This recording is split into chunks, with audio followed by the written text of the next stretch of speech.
सभी को जय श्री राधे, जय श्री श्याम, जय श्री राधा वल्लभ। आज हम पुनः उपस्थित हैं एक नए पर्व पे एक नई चर्चा के साथ। सर्वप्रथम सभी को श्री गुरु पूर्णिमा की हार्दिक शुभकामनाएं। श्री राधा रानी से, श्री राधा वल्लभ लाल जी से मैं यही निवेदन करता हूँ कि हम आप सभी पर श्री गुरुदेव भगवान की सदैव कृपा बनी रहे। आज हम सभी चर्चा करेंगे कि इस गुरु पूर्णिमा पर ऐसा क्या करें कि जिससे हमें गुरुदेव की प्रसन्नता प्राप्त हो, और वास्तविकता में क्या है ये गुरु पूर्णिमा। तथा एक दूसरा विषय कि यदि किसी भी कारणवश हम अपने गुरु के पास नहीं जा पा रहे हैं तो इस गुरु पूर्णिमा पे हम घर पे रह करके कैसे ये महोत्सव मना सकते हैं। तो आइए इसी विषय पे आज हम चर्चा करेंगे। सर्वप्रथम हम जानेंगे कि गुरु की महिमा क्या है।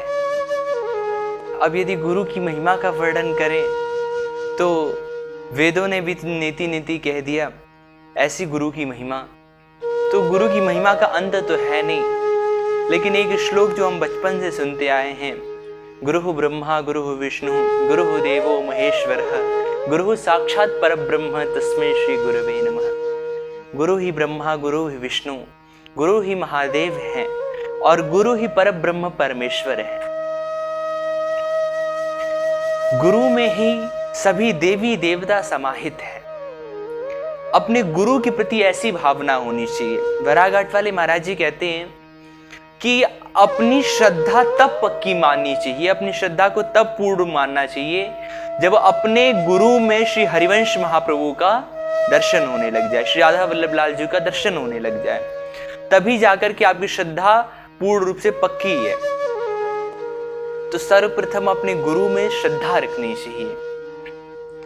अब हम सब ये जानेंगे कि इस गुरु पूर्णिमा पे ऐसा क्या करें जिससे गुरुदेव की प्रसन्नता प्राप्त हो, और वास्तविकता में ये गुरु पूर्णिमा मनाते कैसे हैं। तो सबसे पहले जानते हैं गुरु पूर्णिमा मनाते कैसे हैं। ये गुरु पूर्णिमा गुरु की विशेष पर्व तो होता है, ये साथ ही साथ श्री वेदव्यास जी महाराज का आज ही अवतार हुआ था। संपूर्ण जितना भी जीव जगत है, ये चींटी से लेकर के हाथी तक, अभी चींटी से लेकर हाथी तक क्यों कह रहे हैं, क्योंकि जहां पर श्री वेदव्यास जी की जो सबसे अंतिम रचना है श्रीमद् भागवत जी, तो भागवत जी की कथा जब गोकर्ण जी ने सुनाई है तो उस नगर के चींटी से लेकर के हर एक जीव का कल्याण हो गया था। तो प्रत्येक जीव के कल्याणार्थ श्री वेदव्यास जी महाराज ने अवतार लिया। माता सत्यवती तथा ऋषि पराशर के द्वारा भगवान वेदव्यास, श्री कृष्ण द्वैपायन वेदव्यास जी महाराज ने अवतार ग्रहण किया और अष्टादश पुराण, महाभारत जैसे ग्रंथ तथा वेदों का विभाजन करके जो अत्यंत कठिन जिसका अर्थ समझ पाना था, उस वेद के वाक्य को, उन वेद की बातों को अत्यंत सरल रूप में प्रकट कर दिया श्री वेदव्यास जी महाराज ने। अब चर्चा करते हैं कि गुरु पूर्णिमा मनाते कैसे हैं। तो गुरु पूर्णिमा अधिकतर लोगों को पता होता है कि गुरु पूर्णिमा पे अपने गुरु के, यदि आप जा सकते हैं तो अपने गुरु के पास जाएं और गुरुदेव का दर्शन करें।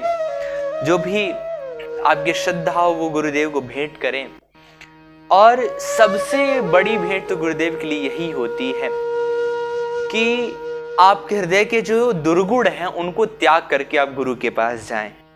सबसे अधिक प्रसन्न तब होते हैं गुरु। गुरुदेव को प्रसन्न करने का एकमात्र उपाय है कि यदि हम सच्ची श्रद्धा के साथ गुरु जो हमें आदेश करें उस आदेश का हम पालन करें, और जितना भी गुरुदेव ने आदेश किया है, 1 माला 2 माला 5 11 21 जितनी भी माला का, उतनी गुरु मंत्र की माला अवश्य जपें। ये तो रहा गुरु को प्रसन्न करने का उपाय, क्योंकि जब शिष्य सद्मार्ग पर चलता है तो गुरु सर्वाधिक प्रसन्न होता है, क्योंकि गुरु के जीवन का एकमात्र लक्ष्य होता है कि मेरा शिष्य सद्मार्ग पर चले, दुर्गुणों से बचा रहे। इसी कारण से यदि गुरु को प्रसन्न करना है तो दुर्गुणों से बचिए और अपने जीवन को अध्यात्ममय बनाइए, और जिससे गुरु भगवान प्रसन्न होते हैं।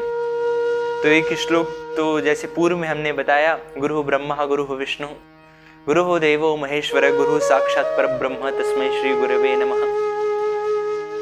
गुरु में ही त्रिदेव है, सभी देवी देवता हैं। तो जिससे गुरु प्रसन्न होते हैं उसे संसार के समस्त सुख मिल जाते हैं और उससे सभी देवी देवता भी प्रसन्न हो जाते हैं। कहते हैं यदि भगवान रूठ जाएं तो गुरु मना लेते हैं, लेकिन यदि गुरुदेव रूठ जाएं तो भगवान भी नहीं बचा पाते हैं। इसी कारण से गुरु का अपराध तो भूल कर भी नहीं करना चाहिए।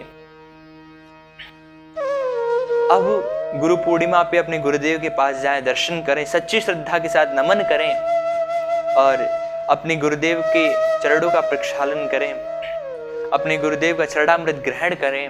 तत्पश्चात अपने शीर्ष पे चरणामृत धारण करके गुरुदेव से उपदेश ग्रहण करें और गुरुदेव जो उपदेश करें उस उपदेश को अपने जीवन में उतारें। यही है सबसे बड़ी गुरु दक्षिणा, कि गुरु जो भी उपदेश कर रहे हैं, जो भी बता रहे हैं, ये सद्मार्ग पे ऐसे चलना चाहिए। यदि आप उसे स्वीकार कर ले रहे हैं तो वास्तविक गुरु दक्षिणा आपने दे दी, अब व्यवहार की आपको देनी पड़ेगी। ये तो हो गई गुरु को प्रसन्न कैसे करें। अपने दुर्गुणों का त्याग करके सद्गुणों को अपनाएं और सद्मार्ग पे गमन करें।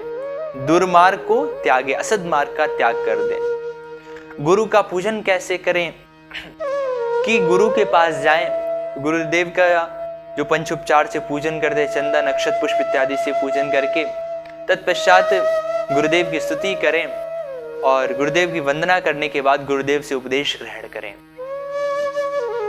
ये तो हो गया। और दूसरा विषय जो है, यदि जैसे कि अभी महामारी चल रही है तो ऐसा हो सकता है कि कई लोग अपने गुरु के पास ना जा पाए, तो वो क्या करें? क्या वो वंचित रह जाएंगे? नहीं, उनके लिए भी उपाय बताया गया है। आप सच्ची श्रद्धा पूर्वक गुरु पूर्णिमा के दिन प्रातः काल सुंदर स्नान करके साफ सुथरे वस्त्र धारण करके अपने देव की अर्चना करके सुंदर आसन पर विराजमान हो। उसके पश्चात यदि गुरुदेव ने तिलक प्रदान किया तो वो तिलक धारण करें, और जो तिलक गुरुदेव ने प्रदान किया वो तो नित्य धारण करें।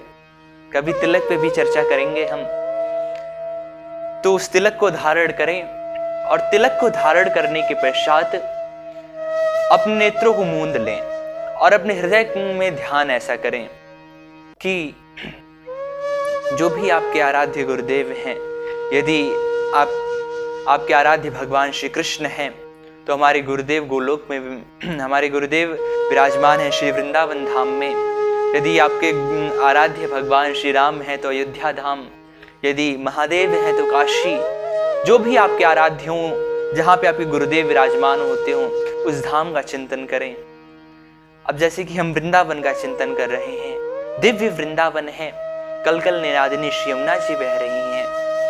यमुना जी के प्रत्येक लहर से श्री जी के नाम का उच्चारण हो रहा है। वृंदावन की भूमि इतनी अधिक प्रकाशमान हो रही है, मानो किसी ने मोतियों का चूड़ बनाकर के, हीरो का चूड़ बनाकर के रज के रूप में बिखेर दिया है। वृंदावन का ऐसा वातावरण है कि मंद सुगंधित वायु प्रवाहित हो रही है, जो कि भगवान के श्री गुरुदेव के श्री अंग से स्पर्श करते हुए आ रही है। यह जो ऐसा दिव्य वृंदावन का चिंतन करें और ऐसे वृंदावन का चिंतन करने के पश्चात आप चिंतन करें, इसी दिव्य वृंदावन में दिव्य निकुंज है। अब साकेत का हो तो साकेत का आप चिंतन कर लें, हम वृंदावन का बता रहे हैं। साकेत वृंदावन में दिव्य निकुंज है। निकुंज में एक उच्च आसन है, उस पर श्री गुरुदेव भगवान विराजमान है। हम गुरुदेव के पास जा रहे हैं और गुरुदेव को सादर साष्टांग लेटकर दंडवत कर रहे हैं। तत्पश्चात गुरुदेव के चरणों में पुष्प अर्पित कर रहे हैं, चंदन अर्पित कर रहे हैं। गुरुदेव के चरणों को चरणामृत अपने शीर्ष पे धारण कर रहे हैं, चरणामृत का पान कर रहे हैं। तत्पश्चात गुरुदेव का पूजन करने के बाद गुरु जी हमें जो उपदेश कर रहे हैं उसे हम श्रवण कर रहे हैं। अब गुरु ने जो आपको पूर्व में उपदेश प्रदान किया है, उस उपदेश का चिंतन करें और उस उपदेश को पुनः यदि आप उसका पालन नहीं कर रहे हैं तो आप ये स्मरण कर लीजिए कि अब गुरु की एक आज्ञा तो पूर्व में थी, अब दोबारा फिर गुरुदेव ने आज्ञा कर दी। इस कारण से अब तो इसे जरूर पालन करना है और आज से ही आप इसका पालन करना प्रारंभ कर दें। वास्तविकता में गुरु पूर्णिमा क्या है? गुरु पूर्णिमा का अर्थ है कि आप गुरु के वचनों को माने, गुरु ने जो आदेश दिया है उसे स्वीकार करें, यही गुरु पूर्णिमा है। अब यदि आपके गुरु ना हो, कोई दीक्षा गुरु ना हो, तो उसके लिए विकल्प है कृष्णम वंदे जगत गुरुम। भगवान श्री कृष्ण जगत गुरु हैं, उन्हें गुरु मान करके उन्हें प्रणाम करें। अथवा प्रत्येक जीव के सर्वप्रथम गुरु उनके माता पिता होते हैं, तो आपके माता पिता ने जो आपको अच्छे संस्कार दिए हैं, प्रेम दिया है, भक्ति के संस्कार दिए हैं, उसे अपने जीवन में धारण करें और अध्यात्म पथ पे आगे बढ़ें। अपने माता पिता का सम्मान करें और अपने माता पिता में ही गुरु का ध्यान करें।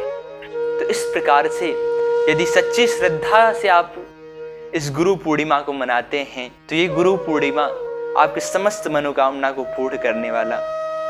और यदि इस गुरु पूर्णिमा पे यदि आपकी श्रद्धा सच्ची है, तो श्री गुरुदेव आप यदि प्रसन्न हो जाएं, तो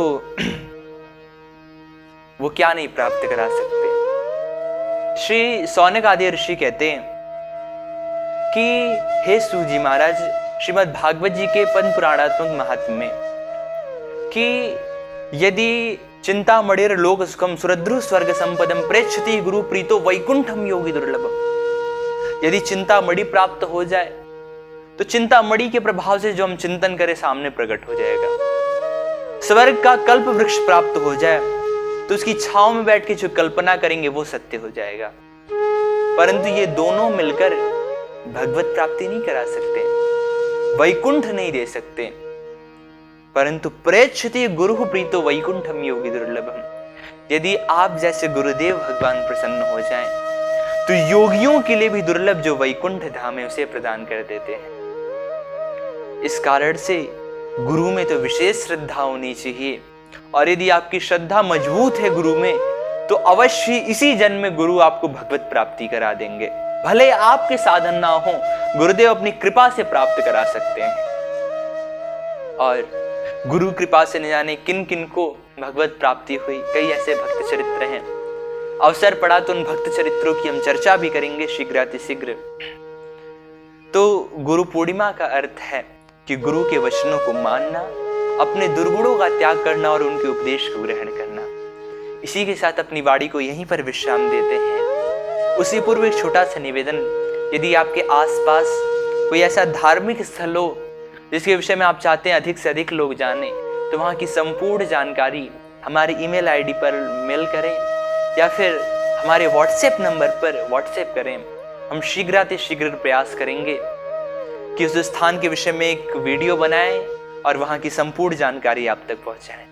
इसी के साथ सभी को जय श्री राधे, जय श्री श्याम, जय श्री राधा वल्लभ। बोले सद्गुरुदेव भगवान की जय।